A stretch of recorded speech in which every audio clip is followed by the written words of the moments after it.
Boa tarde. Vamos dar início ao nosso painel sobre economia circular como estratégia climática. Um painel da CNI e Fiesp aqui no nosso pavilhão da indústria.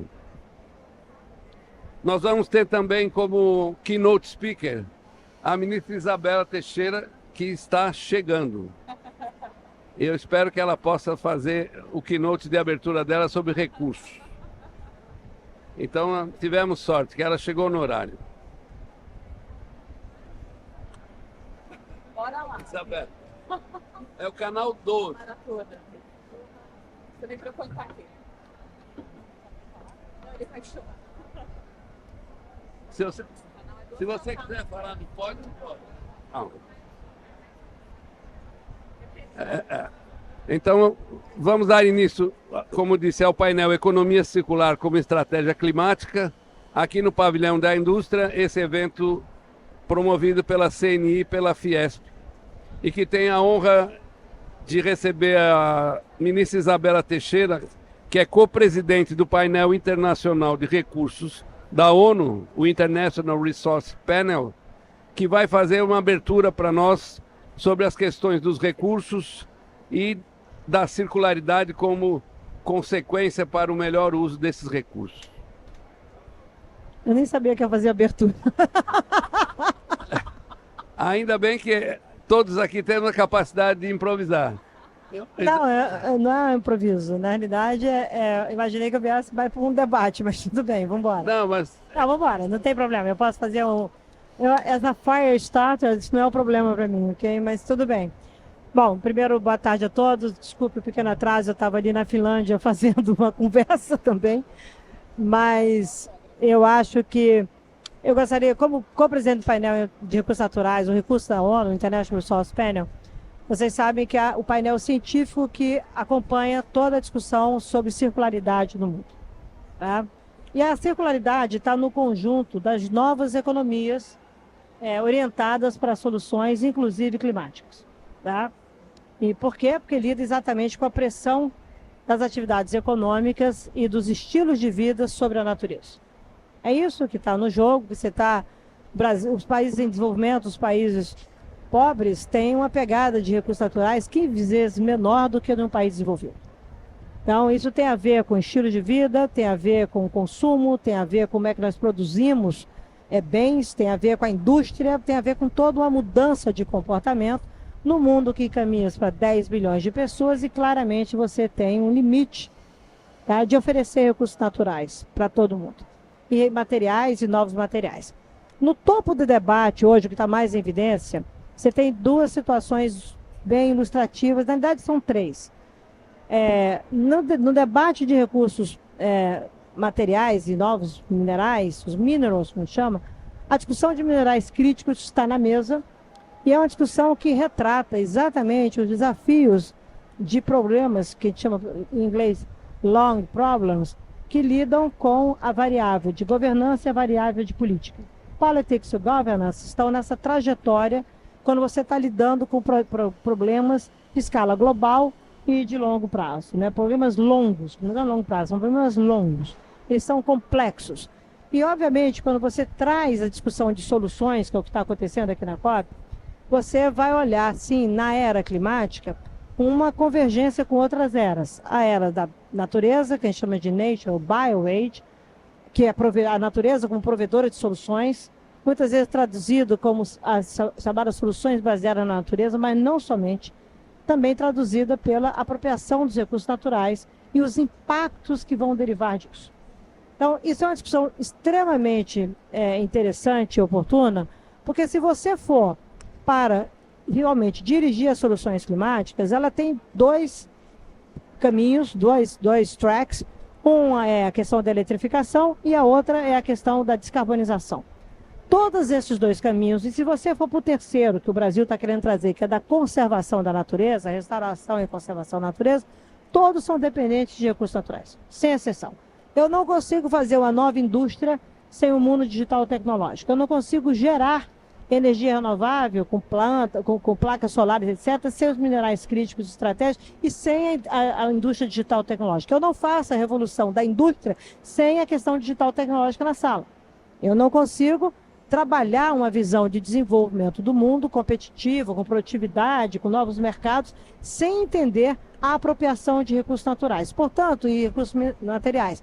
Esses recursos evidenciam essa conexão entre mundos e entre eras e, portanto, essa conexão entre a disputa política de poder. Eu não faço a nova indústria de defesa no mundo sem isso. Eu não faço um radar sem isso. Eu não decolo daqui de Belém sem isso. Então, as pessoas não entenderam ainda a nossa dependência de recursos naturais e a necessidade de desassociar ou de coupling a intensidade do uso dos recursos naturais. Hoje a gente está nem falando mais de eficiência, nós estamos falando de suficiência de alocação de recursos naturais para os processos produtivos para a economia. Isso é circularidade, isso vem junto com a economia digital, isso vem junto com as novas economias de futuro. Você não vai conseguir lidar da segurança energética, a segurança climática e a segurança alimentar, tudo que vocês fizeram com a segurança digital, sem entender o papel dos recursos minerais, dos recursos materiais, dos novos materiais, nas economias, nos modelos de negócio, na transformação da indústria, ou seja, na transformação da nossa vida nesse século. Não acontecerá sem isso. Então, o painel mostra os cenários de que é preciso você apropriar de maneira mais eficiente e suficiente de recursos naturais, tá? E de recursos materiais, e definir com isso as trajetórias de desenvolvimento. Nós falamos do tempo inteiro de desenvolvimento, e no topo do debate político, geopolítico, tem a questão dos minerais críticos, dos minerais estratégicos, que são, sim, os grandes transformadores da economia do mundo neste novo século. Então, nós não vamos fazer nada sem o mundo digital, tendo a era dos minerais como parceiro. É isso que está na mesa. E você não faz, por exemplo, uma bateria de celular, uma bateria para storage de carro elétrico, sem uma quantidade enorme de recursos naturais, de minerais, sem uma quantidade enorme de terra, sem uma quantidade enorme de água. Então você está adicionando no mundo que já está sob pressão, tá? Por conta também das vulnerabilidades climáticas, possíveis riscos, não só de escassez, mas de incrementar desigualdades, incrementar outras variáveis de convergência de interesse entre países, fragmentando mais ainda a ação política e geopolítica entre países. Então, não se iludam que as disputas que nós estamos vendo hoje, ainda adicionadas com as guerras, que acontece uma guerra na Europa, a adição de problemas para os próximos 40, 50 anos, nós tivemos na Ucrânia, o Roberto está aqui comigo, nós fomos juntos, o solo mais produtivo do mundo, que maior riqueza para a segurança agrícola no mundo é na Ucrânia. 30% desse solo está contaminado por armas químicas de 70 a 100 anos.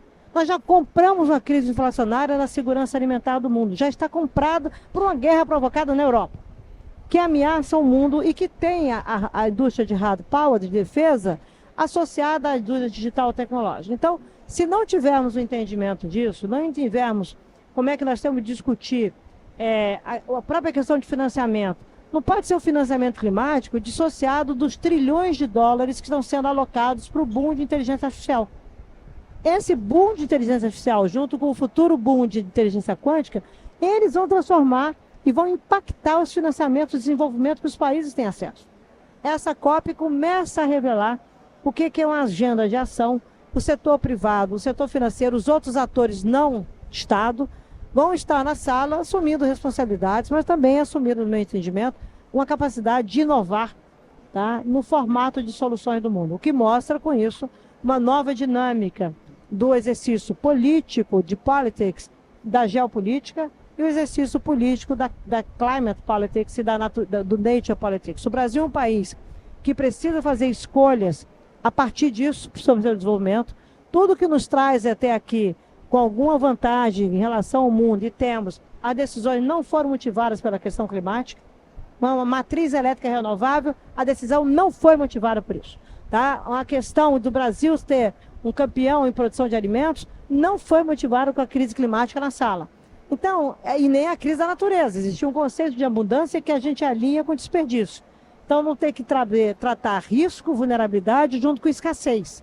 mudam as coisas e eficiência na alocação desses ativos que o país tem. Esse é o debate que a COP começa a abrir, a unlock, como a gente fala, destravar, porque você traz a agenda de ação para a sala. Tá? Então e traz o setor privado, traz o setor financeiro, traz a sociedade e traz a necessidade de ter novas regulações. Então a governança não são só as dinâmicas de como gerir, etc., mas a nova regulação que vai ter que assegurar prosperidade, competitividade, produtividade para os países do mundo. Então, como fazer isso? Bem-vindos ao futuro, porque a natureza já mudou e acho bom a gente correr e mudar rápido, porque a transição ela tem uma dimensão muito maior do que nós vimos trabalhando até agora. Isso que a natureza nos ensina e a COP, embora um espaço multilateral em crise, ela é capaz sim de tomar a decisão de dar o rumo, tá, Calil? Mas nós, como atores do non-state actors da sociedade, teremos que implementar e sermos assertivos em relação a essas direções para que a gente não possa ter setbacks, retrocessos em ciclos de governo de curto prazo. O interesse não é político ideológico, o interesse é sobre como nós estaremos menos vulneráveis no futuro e, espero eu, talvez com alguma prosperidade. Depende dessas escolhas, a indústria é essencial para estar na liderança, na conversa dessas apropriações e no balanço de interesses entre mercados e entre sociedades. Então, acho que é um pouco essa provocação que o International Resource Panel faz,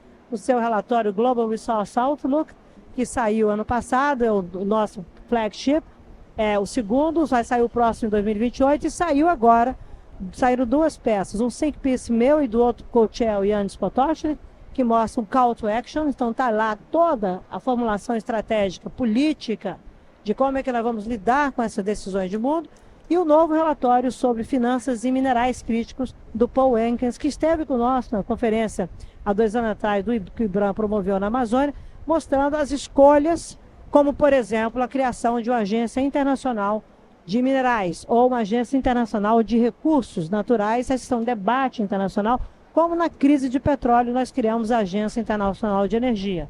Os mais novos não sabem disso, mas em 73 e 79 o mundo muda a lógica dele todo, cria-se a OPEC, ou em inglês OPEP, que a gente conhece, os países produtores de petróleo, e hoje se discute sim já a possibilidade de ter uma OMEC, um país detentor de minerais, um grupo de países que detenha esses novos ativos e, portanto, talvez uma agência de minerais, uma agência internacional ou uma agência internacional de recursos. A governança internacional evoluindo fora do sistema multilateral, fora dessa crise e lidando com as realidades, e a variável climática é um dos componentes dessa variável. Não é o único componente. É importante que as pessoas entendam. Estar no lugar aqui, não achar que o monopólio da questão climática da Vozes, que tem o monopólio da questão climática, vai determinar 100% dos rumos do planeta. Temos que ser realistas, temos que trabalhar com otimismo, mas com realidade, entendendo a diversidade das situações e, mais do que isso, a necessidade de trabalhar com adaptação para que a indústria seja competitiva, para que a gente possa gerar emprego, a gente possa entender como é que esse novo mundo já chegou. Ainda estamos com o passado em movimento. A provocação aqui é ter o futuro como aliado. Deixa o passado lá no slow pace, vamos ser mais ambiciosos em relação ao futuro. Muito obrigada. Muito obrigado, Isabela. Acho que você abriu esse nosso painel com muito vigor, né? Com muita energia, como é o seu estilo, mas trazendo muitos pontos chaves para a gente olhar esse futuro que é incerto, né? Convenhamos, nós não sabemos. E estamos passando por um momento delicado e que se a gente for olhar pelo lado otimista, é um momento desafiador, mas é um momento excitante, porque nós estamos numa transição muito grande, não sabemos para onde estamos indo, mas temos direcionadores, né? Essa sua conversa traz direcionadores importantes. E nesse painel aqui nós temos 3 grandes players do setor industrial, um do setor do aço, um eletrointensivo importante, um do setor do plástico e um do setor de veículos, né? Veículos importantes do processo de transporte, porque caminhões e ônibus, nós estamos falando de transporte em larga escala. Então eu vou começar a pedir para o Anthony, que representa, ele é o CSO, Chief Sustainability Officer da Indorama Ventures, que é uma empresa de capital de origem indonésio, mas operando na Tailândia, mas com bases globais. E eu pediria então que ele fizesse uma bem rápida explicação da sua empresa e nos colocasse quais as principais estratégias que a indústria está adotando para alcançar a meta ambiciosa de mudar, de reciclar 100 bilhões de garrafas PET até 2030, que é uma meta bastante desafiadora. Por favor, Anthony, e obrigado por estar conosco. Obrigado, Khalil. Thank you very much. It's a pleasure to be here. I really concur with a lot of what the minister said about the urgency, the need for industry to scale, and the critical nature. In that case, you were talking about minerals. I'd like to talk about another critical material, which is quite simply polyester and PET. And in countries like Brazil or in Thailand, where I live, where the water is not potable from the tap, we need other delivery mechanisms, and PET and recycled PET is one of them. And also, Minister, I support your choice of footwear because it's the end of week 1 of COP and it's a lot of walking around. And so comfort is key, I would say. So Indorama Ventures is a chemical producer listed in the Stock Exchange of Thailand. We have 10 factories right here in Brazil, and all 3 of our business units are represented. We make surfactants in our upstream chemicals division, go into your shampoo, your paint, your laundry detergent, fertilizer. We make polyester fiber. I'm sitting beside a customer here in Volkswagen, probably in the seatbelts and airbags, and also in the interior fabrics. And we also make virgin resin for PET, for bottles and food trays. And also we are the largest recycler in the world of PET. That's why we have a seat at the table around the circular economy. Every second we recycle almost 800 PET bottles, almost 800. And the truth is, we could be recycling more. We have 23 factories, recycling plants around 13 countries. We're building 2 more in India. We just commissioned one last month. Next month, we're breaking ground in Nigeria. And we're investing $1.5 billion between now and 2030 to build that infrastructure. And it is at the other end of critical minerals. Very simple PET bottle. Dropping a bottle in the bin is the most intuitive environmental act we can have after maybe turning off the lights or turning out the tap. And yet, it is a difficult business. Let me give you some numbers. 150, 8, 3, and 2. 150, 8, 3, and 2. In August, we recycled 150 billion bottles. That was a milestone we reached since we began. 150 billion bottles. It took us 8 years for the first 50 billion, 3 years for the next 50 billion, and just over 2 years for the next 50 billion bottles. And what you said about 2030, Khalil, we have a target of 100 billion bottles recycled every year by 2030. We're not going to make it. That is a very ambitious goal. Last year was about 26 billion bottles. This year, between 30 and 35 billion bottles by the time we're done. How do we reach 150 billion? This is where we need the enabling conditions, what I like to call the 6 secrets of circularity. I think this is partly why I was invited to be a co-chair for SB COP on the circular economy working group, and we produced a very compelling paper with 3 recommendations around education, policy, and data traceability. So the 6 secrets of circularity, they're not secrets. You all know them. Regulation, as we were discussing before, it's the game changer. It's why we're building 3 recycling facilities in India with the Pepsi bottler as a joint venture partner, because the government of India changed the regulation around food grade recycled PET. Innovation is another one. So I can talk at length about chemical recycling, about bio inputs, which of course is a circular feedstock, and how exciting that is from a carbon footprint standpoint, and how challenging it is from scale, security of supply, and cost to customer. Innovation is key. Collaboration, it's why we structure joint ventures on most of our mechanical recycling sites. Coca-Cola in the Philippines, Pepsi in India, and another partner in Nigeria starting next month. Education, very important. Policymakers' education, school children, the average citizen, infrastructure and finance. Veronica Jones was invited to this panel. We are a repeat customer of the International Finance Corporation, And 5 years ago, we secured the world's first ever blue loan from the IFC, the Asian Development Bank, and the German Development Bank. Why was it called a blue loan? Because we built recycling facilities in 4 countries, and we increased our capacity right here in Brazil with funds from the blue loan to combat ocean plastic. That's why it was called blue, $300 million. So those are the 6 secrets of circularity. Let me share as an end 2 points. One, as a chair of United Nations Task Force on the Circular Economy for Asia Pacific, looking at things like apparel, electronics, agriculture, and construction, it's what we say in Thailand. As it compares to plastic, same, but different. Same, but different. Meaning the dynamics are different, the materials are different, but the challenges fall into similar paradigms. And that's why I'm taking a 3rd year as chair of that United Nations Task Force in Asia Pacific.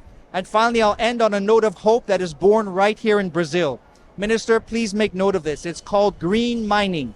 I don't know if you've heard of that. Green mining is a for-profit enterprise. There are now 12 kiosks around Brazil. I just toured the brand new kiosk in Belém 3 days ago, which we have helped to co-fund. And it is a waste collection kiosk, glass, paper, plastic, very transparent pricing.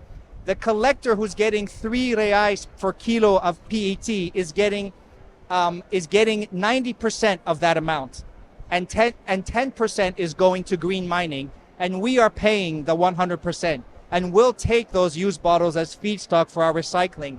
Very high quality, which is also important for the product output.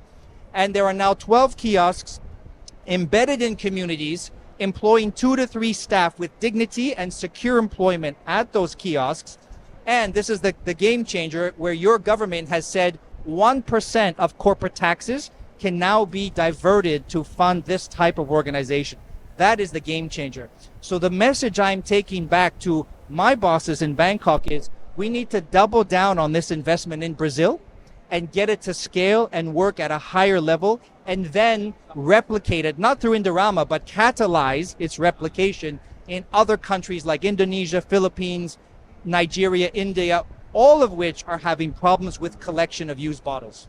So green mining, a fantastic innovation right here in Brazil that we need to help scale to reach a higher level of success. Obrigado. Obrigado, thank you very much. I will ask, vou pedir a Heidi Peitonen, da Outokumpu, que pudesse compartilhar conosco um pouco a experiência da sua área, da sua indústria, a indústria do aço, e como a circularidade tem contribuído de forma concreta para a descarbonização da sua atividade. E que lições essa experiência pode inspirar outras indústrias de segmentos também pesados, de uso intensivo de energia e de potencial de circularidade diante das mudanças climáticas. Thank you so much. Yeah, thank you. Good. Thank you so much. So maybe just a few words about the steel sector. We account 10% of global greenhouse gas emissions, carbon steel and stainless steel together. At the same time, what Minister was also talking about, it's not possible to decarbonize without critical raw materials, without steel as a material. We as a company have been embedding circular economy into our business model for the past decade. We use over 90% recycled materials today, which has allowed us to become the lowest in our carbon footprint.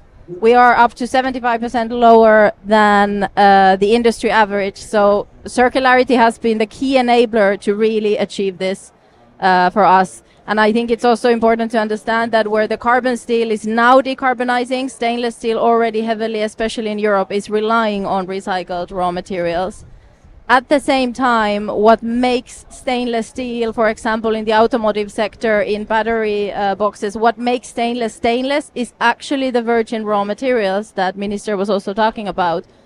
We are, as a company, investing in the US to produce zero carbon metals, zero carbon chromium, zero carbon nickel in the future. And that could really revolutionize also the primary raw materials, the virgin raw materials, which are needed. So I think from our perspective, circularity is the key enabler but alone it might not be enough to decarbonize the steel sector, even from the perspective of the availability of scrap. So while we are supporting and heavily embedding circularity in our business model, we also need to decarbonize the critical raw materials. And I think when we come back to the learnings, I think there has been a lot of discussion in this COP around green steel and the value it brings to automotive, to renewable energy sector, and so many more. And I think that we really need to work together with this downstream companies like Scania or Volkswagen to really accelerate the demand and make sure that we can make these investments on the steel sector, which are not easy investments, and they are very capital intensive investments. And that's kind of the other side of the coin. The other side is policy, which was also mentioned by the co-panelists earlier. We need very strong carbon pricing, which is accelerating decarbonization. I do not dare to say we need global carbon pricing, because I think that's a rather big challenge, but we need to make decarbonization also a good business case, especially for the hard to abate sector, which is facing very capital heavy investments going forward. So working together with the downstream customers and creating the demand and the signal for demand, as well as then making sure the right policy instruments are in place. And very briefly, to those who don't know Outokumpu, maybe I can still say that we are the #1 producer in Europe, second in America. So we also have a production site in Alabama and Mexinox. So working very strongly also here and in the US to push the green steel demand forward. Muito obrigado. E eu sei que na Finlândia vocês têm um impulso grande pela regulação. O governo tem uma meta para chegar em 2030, net zero.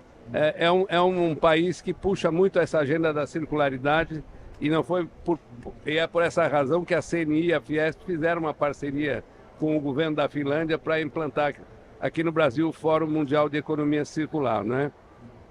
E eu vou passar, antes de passar a palavra para a Priscila Rocha, que é a Global Head de Sustentabilidade e ESG da Volkswagen Caminhões e Ônibus, para não fazer um cold call com a ministra Isabela, eu vou só informá-la, né, que na sequência gostaria de aproveitar a sua presença e para ouvir, para todos nós ouvirmos um pouco a sua visão sobre algumas políticas públicas que podiam ser aceleradoras, alguma coisa, e talvez a sua visão também sobre a questão do comportamento das pessoas, porque sem o comportamento nós não chegaremos a fechar o círculo. Mas antes vou ouvir a Priscila. Você é primeiro.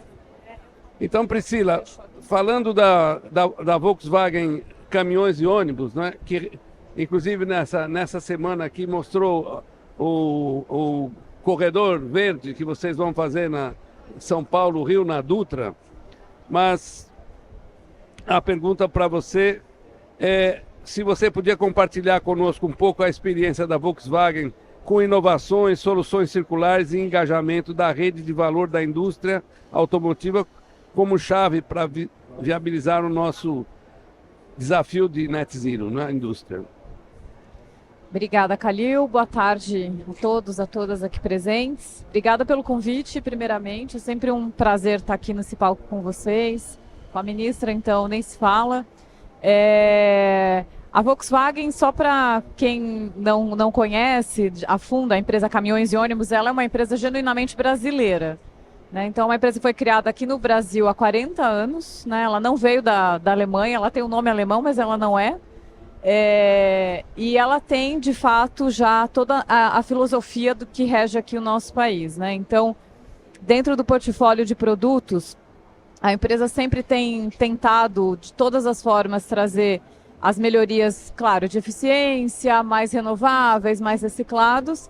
E temos como estratégia 3 grandes pilares, né? O primeiro, descarbonização, que é de reduzir as emissões aí que competem nessa cadeia de valor inteira, de acordo com a ciência. E o de circularidade, até a ministra tocou exatamente no verbo que a gente usa, é crescer o negócio de coupling from the resources, the material resources. Então, é crescer o negócio desconectado da necessidade de mais materiais.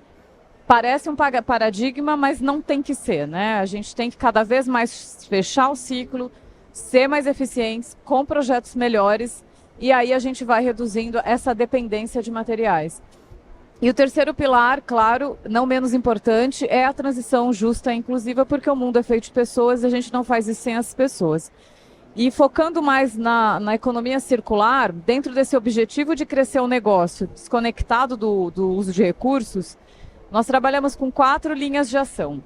A primeira é reduzir, reduzir, reduzir, né? Reduzir o uso de materiais, reduzir a geração de resíduos, reduzir qualquer tipo de emissão, porque a gente sabe que tudo isso é algum tipo de perda. A segunda linha é justamente aumentar o uso de reciclado pós-consumo, que é justamente aqui o trabalho que a gente tem, aumentar a quantidade de materiais renováveis no produto também. Isso a gente tem várias linhas, eu vou dar 2 exemplos em breve. A terceira linha é aumentar o número de remanufaturados, né? Remanufaturado no setor automotivo, ele é um tipo de business, inclusive, que nós temos, porque a peça do veículo, o veículo tem muito mais que um caminhão e um ônibus, muito mais que 4.000 peças. Então imagina cada peça dessa se a gente conseguisse remanufaturar. E remanufaturar não é recondicionar, é trazer para a qualidade igual quando você produziu.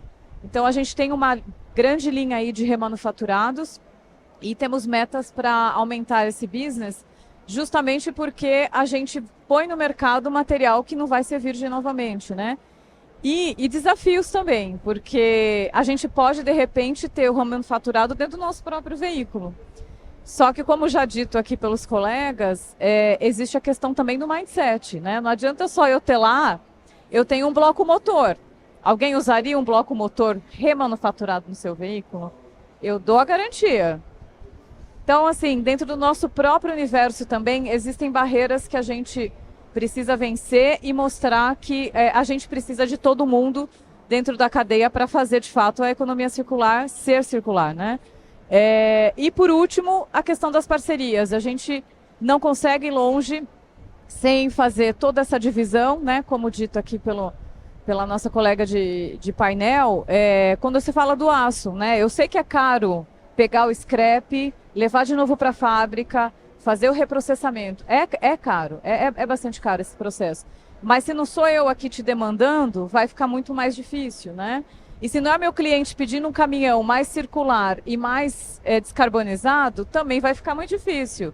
Então essa conta, se for dividida por todo mundo, ela é possível. A gente está provando que é. Então, cada vez mais a gente precisa trabalhar com essa parceria e esse é o quarto item aqui da minha fala.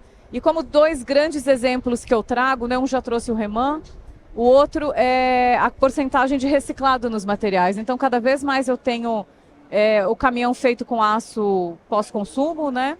Alumínio também, o Brasil é campeão aí de reciclagem de alumínio, então a gente tem toda essa cadeia mapeada. Meus plásticos, eu estou também trabalhando cada vez mais com pós-consumo.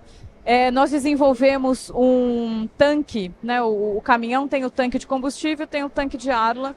Nós desenvolvemos tanques com plástico verde também, vindo da cana-de-açúcar, né? Então, cada vez mais a gente vai trazendo materiais circulares. É desafiador? Não tenha dúvida. É claro que quando eu entro lá, bato na porta da qualidade, falo, e aí, posso encher o caminhão de plástico verde? Não, peraí.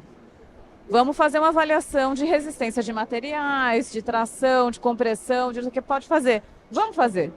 Vamos ter coragem, né? Então, meu dia a dia é feito de coragem, resiliência e muitos dados, né? Então, a empresa tem visto claramente que é um caminho sem volta e ponto. E a empresa que não trabalhar para ter um diferencial, porque hoje em dia, tudo isso que eu estou falando... eu diria que já foi um grande diferencial, mas cada vez mais não é. É o esperado. Então a gente tem que fazer mais ainda do que isso, né? E nesse sentido a gente trabalha com as tecnologias. Então a Volks tem caminhão pronto para receber 100% de biocombustível. Eu tenho meus clientes lá que pegam a soja já praticamente põem dentro do tanque, é maravilhoso, 100% de biocombustível. Caminhão a biometano já coletando o lixo em São Paulo, no Rio de Janeiro. Tem caminhão elétrico, a Volkswagen Caminhões e Ônibus foi a primeira empresa a desenvolver e produzir 100% do caminhão no Brasil, na fábrica de Resende. Não foi fácil? Não foi. Batemos na porta do BNDES, fizemos parceria aí com vários clientes que trouxeram a demanda. E também temos o ônibus elétrico lá em São Paulo. Convido a todos para dar uma volta. Fica lá na Estação da Lapa a maior frota. E vira e mexe eu estou caminhando também lá com o ônibus elétrico com muito orgulho e vendo o que está acontecendo, né? Mas a gente precisa, de fato, escalar, acelerar e ter cada vez mais coragem de agir nesse sentido. Muito obrigado. A gente ouvindo aqui o Anthony, a Heidi e a Priscila, a gente vê como as indústrias estão buscando, a par de regulação, por iniciativa delas, trabalhando e avançando nessa agenda. Como a economia circular, ela realmente precisa do consumidor, precisa da consciência do consumo, precisa do descarte e da coleta. E para isso a gente precisa criar uma nova cultura, uma nova forma de consumir, um novo comportamento que exige algo mais coletivo.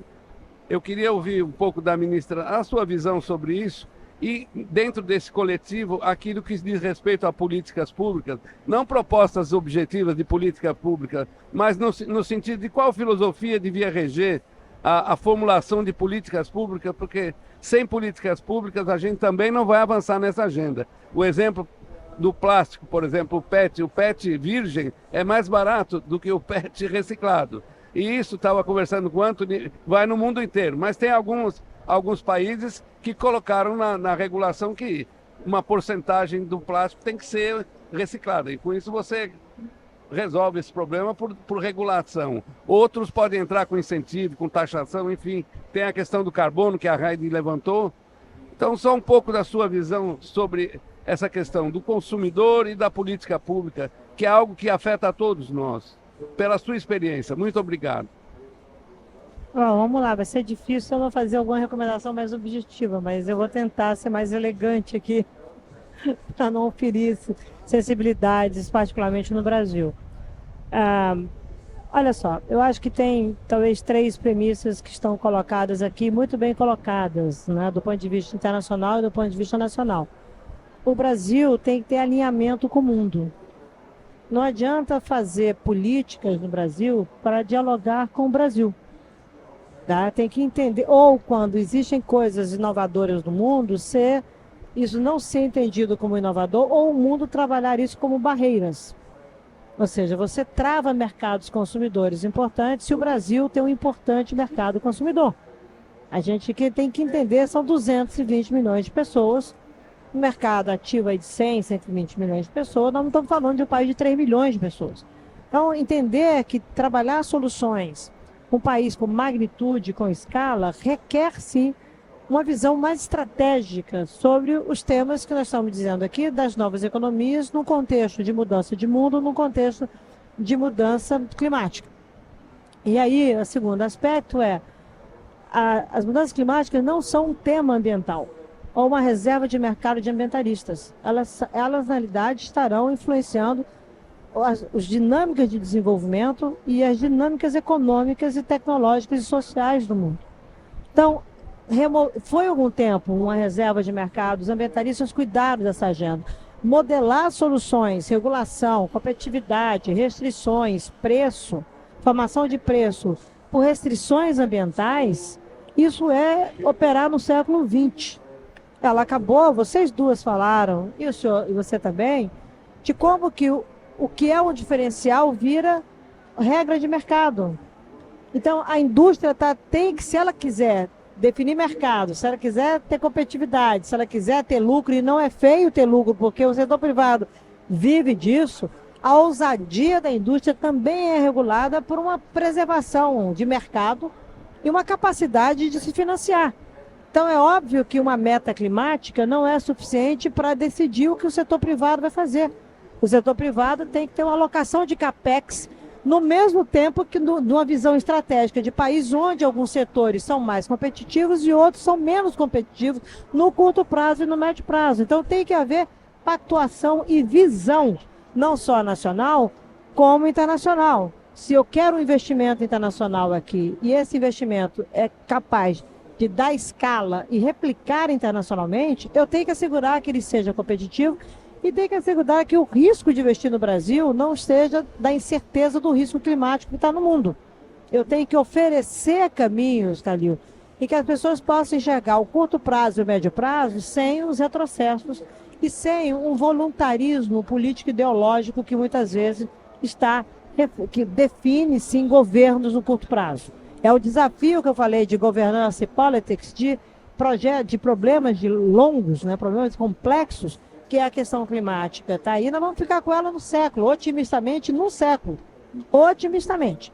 Então, nós teremos que ter, obviamente, uma pactuação nesse país de entender, particularmente do Brasil, esse país que eu falo, o Brasil, que é um país que pode e tem alternativas, mas não reagindo ao que ele fez no passado.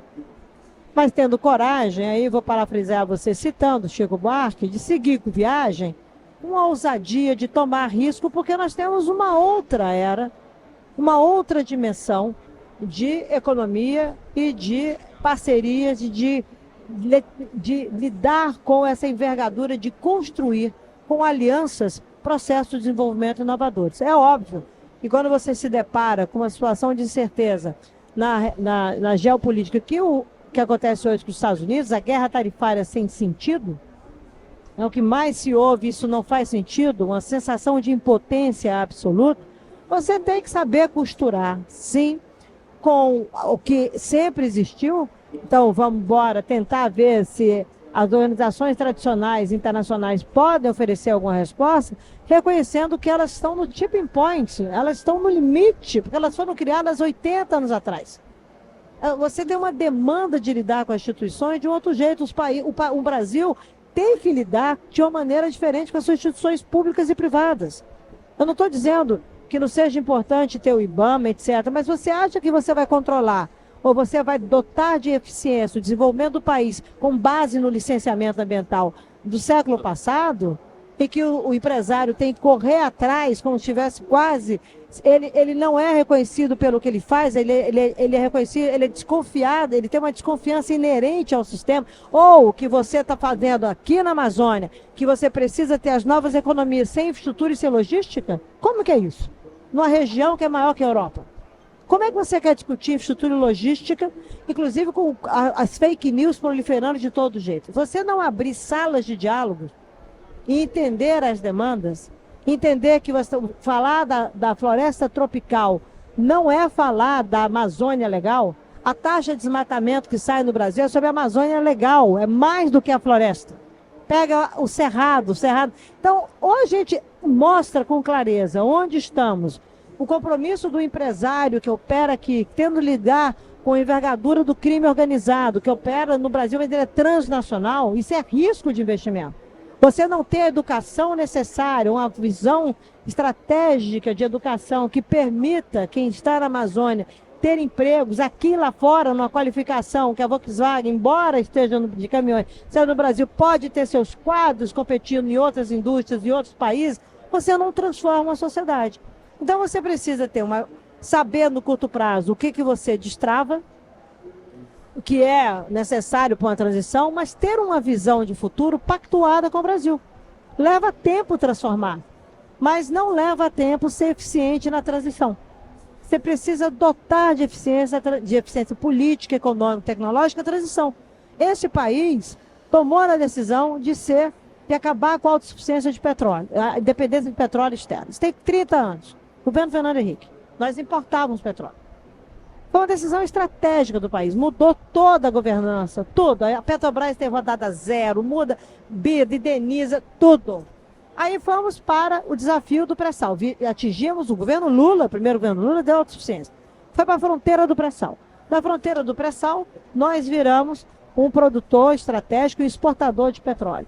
A decisão de phasing out de petróleo no Brasil tem que ser tomada com a mesma envergadura da decisão que foi ter autossuficiência e ser um produtor. E não achar que é uma decisão de achismo.